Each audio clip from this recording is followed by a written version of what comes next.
Hezbollah पर JD Vance का बयान आया है। उम्मीद करते हैं कि हिजबुल्लाह रॉकेट और ड्रोन से हमला नहीं करेगा।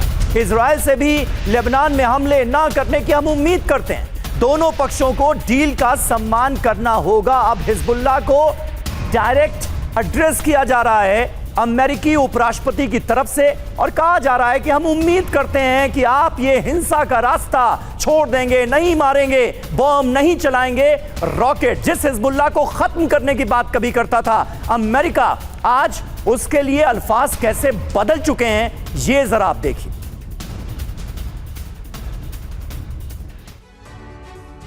तो भले ही जेडी वेंस को उम्मीद है कि हिजबुल्लाह और इजराइल एक दूसरे पर हमले नहीं करेंगे, लेकिन स्थिति तो बिल्कुल उलट है। यही वजह है कि जेडी वेंस नेतन्याहू को धमका रहे हैं। लेकिन सवाल उठता है कि इजराइल को क्या मंजूर है, अमेरिका से दोस्ती या दुश्मनी?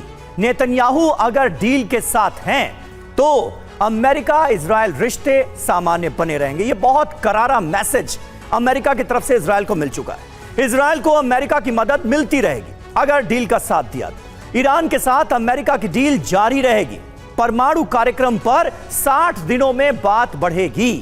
अब दूसरा ऑप्शन, नेतन्याहू अगर डील के खिलाफ आ जाते हैं, पश्चिम एशिया में इजराइल अलग थलग पड़ सकता है, बिल्कुल अकेला पड़ सकता है। जेडी वेंस ने साफ तौर पर कहा कि पूरी दुनिया में आज अमेरिका ही इकलौता ऐसा मुल्क है जो इजराइल के साथ खड़ा है, इसलिए हमसे दुश्मनी नहीं मोल सकते नेतन्याहू।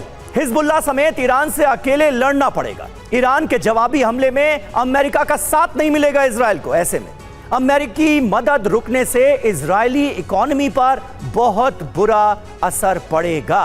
क्या बेंजामिन नेतन्याहू इसके लिए तैयार हैं?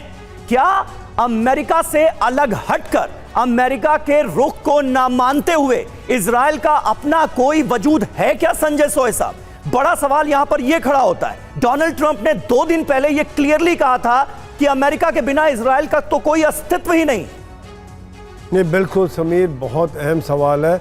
इसमें कोई शक नहीं है कि अगर इजराइल इतने दिनों से हमास, हिजबुल्लाह, हूती से जंग कर रहा है, ईरान के साथ जंग कर रहा है, बीच बीच में कभी सीरिया पे बम डाल रहा है या कहीं और इराक पे बम डाल रहा है, तो बिना अमेरिका की सप्लाई के, हथियारों की सप्लाई के, इंटेलिजेंस के नहीं कर सकता वो। इसमें कोई शक नहीं है। एक छोटा सा देश, उसके अंदर इतनी क्षमता नहीं है कि इतने बड़ी संख्या में हथियार बना सके, उनको प्रोडक्शन कर सके, और ना ही उनकी इकॉनमी इतनी बड़ी है कि इतने बड़े लंबे युद्ध को संभाल सके। आज वो अमेरिका की मदद के कारण ही, चाहे वो फाइनेंशियल हो, हथियार हो, इंटेलिजेंस हो, जिसकी वजह से कर रहा। आज भी जो बातें हो रही समीर, मुझे यहाँ पे बड़ा शक होता है कि क्या ये जो बात चल रही ये सच में निकलेगी आगे? क्या अमेरिका इजराइल को छोड़ देगा? क्या वहाँ की ज्यूज लॉबी ऐसा होने देंगे? क्या नेतन्याहू के समर्थक ऐसा होने देंगे? क्योंकि ये एक बहुत बड़ा सवाल है कि अमेरिका के लिए इजराइल मध्य पूर्व में एक तरह से एक एंकर का काम करता है कि ये है मेरा, जिसके द्वारा वो पूरे मध्य पूर्व को कंट्रोल कर रहे हैं। आज देखिए, सिवाय ईरान के बाकी सब मध्य पूर्व के देश अमेरिका के साथ खड़े हुए हैं। अमेरिका की बेसिस 19 से ज़्यादा बेसिस बनी हुई हैं।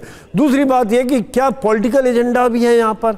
वहाँ पर जब भी आज नेतन्याहू के अगेंस्ट केसेस चल रहे हैं, वो चाहते हैं युद्ध लंबे चलते रहें। जिस दिन युद्ध बंद हुआ उस दिन कहा यह जा रहा है कि वो जेल में बैठे होंगे, और ये भी एक कारण है। उधर से अमेरिकन का जो ईरान के खिलाफ युद्ध है, वहाँ पर भी ये कहा जा रहा है कि क्या ये ट्रंप ने अपने आप को बचाने के लिए ईरान के ऊपर हमला किया। तो पता चल रहा है कि ये अपने पॉलिटिकल एम्बिशंस के लिए हो सकता है दूसरे को वैसे पीटने में लगे हुए हैं, और जिसकी वजह से दुनिया परेशान हो रही है। कई थ्योरी निकल के आ रही है समीर, लेकिन मैं ये मानता हूँ लंबे समय में अमेरिका इजराइल को नहीं छोड़ेगा। ये मेरा पर्सनल व्यू है, क्योंकि जो उनकी लॉबी है वो बहुत स्ट्रांग है। बिल्कुल सर, और इसका तो जीवंत उदाहरण यूक्रेन है। यूक्रेन को न जाने ट्रंप ने क्या क्या और कितना कुछ कहा, लेकिन आज भी हम जानते हैं कि पीछे से यूक्रेन को इतनी मदद मिलती है कि आज मॉस्को में उसने तबाही मचाई है। ये बड़ा संकेत है। क्या क्या ज़ेलेंस्की को ट्रंप ने नहीं कहा और यूक्रेन को क्या क्या नहीं कहा गया, और ये कहा गया कि 1 हफ्ते में युद्ध खत्म हो जाएगा अगर अमेरिका पीछे हटता है। तो आज तक ऐसा कुछ भी हुआ नहीं।